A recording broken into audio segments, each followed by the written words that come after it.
Avoiding the shipwreck. Will Gen Z's smartphone habits sink the future of in-person conversations? I don't know. It's up to you and me. Today we'll talk about who is Gen Z. This year they'll become 32% of the world's population, the biggest generation. They are spending a lot of time on their smartphones. Their communication habits will affect you, whether you're a parent or an educator, a business leader, an employer, or just a random aunt or uncle who has a Gen Z, in your family. We'll also talk about behavioral economics, and you'll know why you're not putting down your smartphone, because I'll introduce you to a Nobel Prize winning idea called System 1, System 2. And then I'll give you some takeaways that you can use. In light of this new digital tech immersion, how can you change the future? Who is Gen Z? In the US, these are the children, the young adults and teens that are born after 1996. They're 23 years of age and younger. They are changing a lot. They are driving some amazing trends. I love these people. They are drinking less, binge drinking less. There is less teenage pregnancy. They are eating less sugar and drinking less sodas. Some of them are skipping this idea of teenage rebellion, you know, the ones you and I kind of destroyed our lives doing. They're skipping it entirely. 12% of them say they're saving for retirement as teenagers. What? However, they're reporting really high levels of stress, really high levels of anxiety, depression. What's going on? Super well-behaved people doing the right things, yet super stressed. Well, as a behavioral researcher and strategist for Fortune 500 companies, my colleagues and I at the Center for Generational Kinetics have been studying Gen Z since 2016, trying to figure this generation out. And besides being a super hot topic for these companies, I have 3 Gen Z sons at home. And they are teaching me a lot. And I am trying to super fast adapt my parenting skills to a group of boys who play Fortnite a lot. I call it a Fort Nightmare. In fact, the other day, Benjamin told me I was a 5-star mom. I said, oh, really? You're going to rate me like a hotel? I said, okay, honey, I know you meant it the nice way. Thank you so much. Let's just agree not to post my 2-star days on the internet, right? Where does an 8-year-old get the idea to rate his mom on a 5-star scale?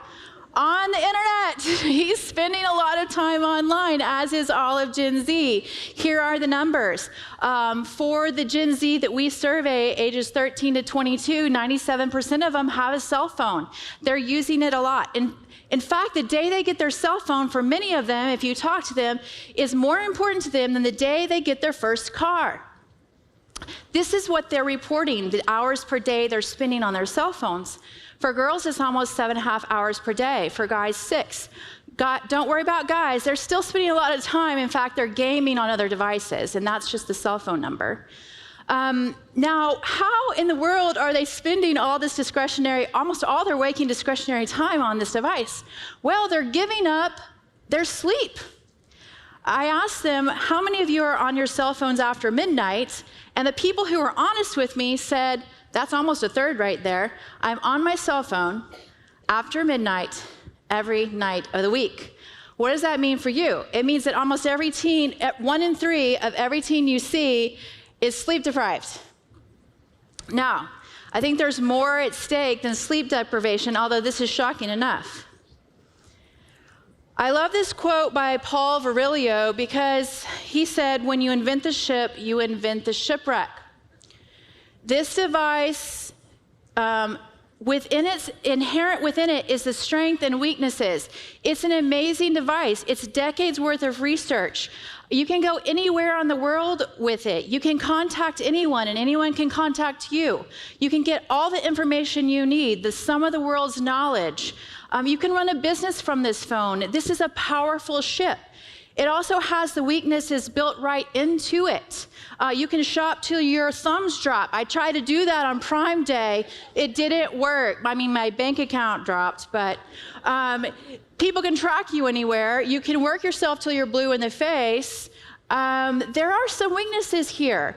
The potential shipwreck is you can get so sidetracked doing all the entertainment, all the gaming, the things on this device that you don't do the things you need for long-term happiness, long-term well-being, long-term health, digital wellness. Because this device works with a system in our brain, keeps our reward system, the dopamine system, very well rewarded. Let's take a look at that. Oh, so I think we need to build a better device. And this gal gives me a ton of inspiration, and I want you to learn from her. Maria Beasley is an entrepreneur. She and I have a lot in common. I've had 6 companies. She had several. She also had 15 patents, which is fantastic. One of them is for this light boat. Remember that picture of the Titanic? She created this lifeboat, and previously lifeboats were like huge popsicle sticks that you threw on the back of ships, and you just kind of hung on to them until someone came and got you out of the water. Well, she said, hey, that's not good enough. They need to be safe. They need to be fireproof. They need to be collapsible and easily launched. She drew this. She got a patent for it, and 20 of her lifeboats were on the Titanic when it sank, saving the 706 people that were saved. Now, I think we can build a better ship. We can build a better mobile device, and we can build better apps and better technology on those devices to help us with long-term health and wellness. I think behavioral economics can get us there, because we have a ton of decisions we have to make every day in our lives. And behavioral economics is the study of how our brains make those decisions. And I want to share with you an amazing framework, a Nobel Prize winning framework that's going to kind of give you a little bit of a pass to show you why you're always on your phone, and maybe keep a judgment-free zone so that you're not judging everyone who's looking down at your phone, not talking to you. So let's give you a little idea of why our brains are so attracted to this device. The system that we use to make our daily decisions, there's 2 parts of our brain we use pretty much all the time. It's called System 1 and System 2. System 1 is fast, System 2 is slow. This is why Danny Kahneman named his hugely world-famous book, Thinking Fast and Slow, and he won the Nobel Prize for it. And you can understand it. So you're going to be a Nobel Prize winner after this. Ready? So System 1 is fast, it's unconscious, it's effortless, it's automatic. This is your autopilot system. You have thousands of decisions you're making every day, and those decisions take a lot of energy. 20% of the energy to run your body is required by your brain, but your brain only takes 2% of your body weight. So your decisions take a lot of energy. So your body defaults to the System 1. Your brain is trying to save you energy. So you're going to default to your habits. You're trying not to make decisions. So you're going to do these effortless, automatic responses in your day-to-day decision making. So this is great for survival. It's not the most accurate. This is where we hear about irrationality and biases and things like this. But hey, it's an 80-20 rule. You're going to get about 80% right. You're going to survive. Now, when you switch over to manual override, when you go into your prefrontal cortex, this is when you're actually trying to solve a new problem or a more difficult problem, like when you're trying to solve an algebra equation, or when you're thinking or writing or even listening. You're going to switch over to System 2. It's slow, it's more accurate, but the trade-off is it takes you more energy. So you try to stay in System 1. This is why you find yourself doing the same things yesterday that you're doing today. It's why you buy the same things. It's why you talk to the same people. It's why you go back to old boyfriends. You're staying in System 1. It's okay. Your brain is going to try to put you in a rut. It's going to try to keep you in a habit. It's because you're trying to save energy. The behavioral hack that I'm going to teach you is, if you want someone to do something, try to make it easy. Try to keep them in System 1. The harder you make communication, the less likely people are to do it, because you're forcing them into System 2, which costs them energy, which is why no one calls you and everyone sends you 300 emails.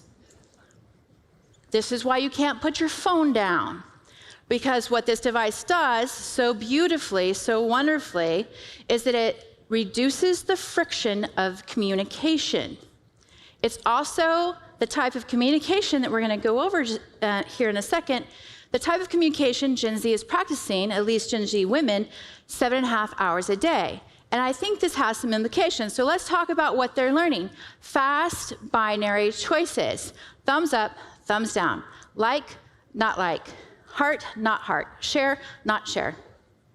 Now, you can like someone and not like someone at the very same time. This is called, for some of us, our husbands. But if you're trained in fast binary reactions, you're not prepared for a world full of continuums.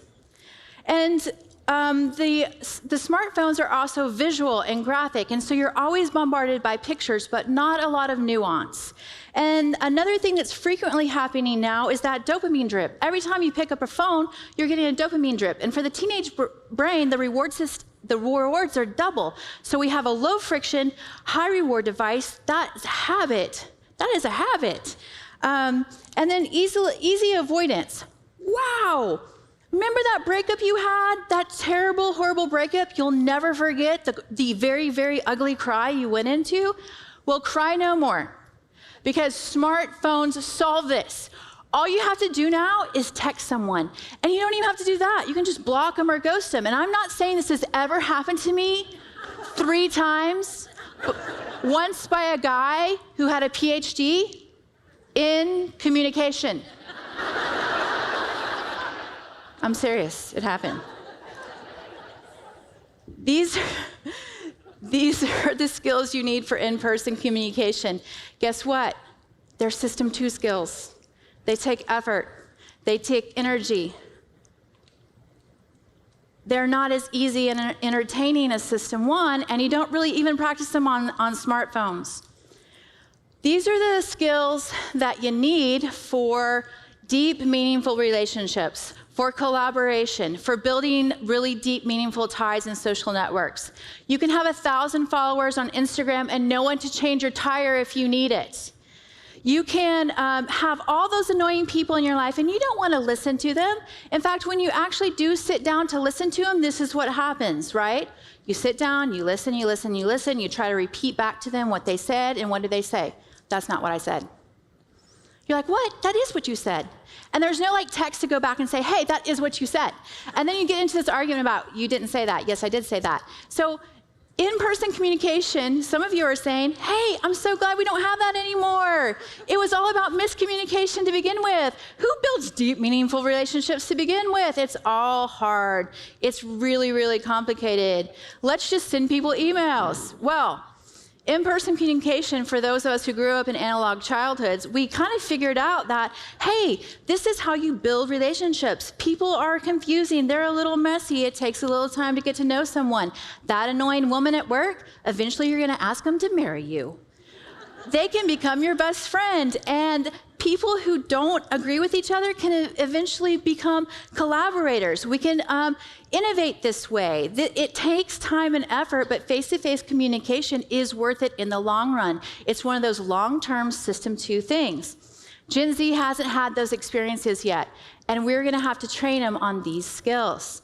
And they know this. In fact, when I asked them, what skills do you need? What skills do you need? Do you feel like you need to be more successful in business? I gave them a list of like 25 skills. Look at the top 2. Public speaking, communication. And in communication, the very first one is listening. So I want to set them up for success, both interpersonally, to build these long-term networks, for interpersonal networks, and also networks to help them with their professional lives, but also to set them up for success in the workplace. Here's how we do that. If we're going to teach Gen Z these skills, we're going to have to also speak their language. Their language is primarily visual. So become a more visual communicator, and this is where YouTube is really powerful. Gen Z's superpower is self-directed learning through video formats. So if you're willing to speak their language, you can tap into their superpower. Wow. Yes, thank you, God.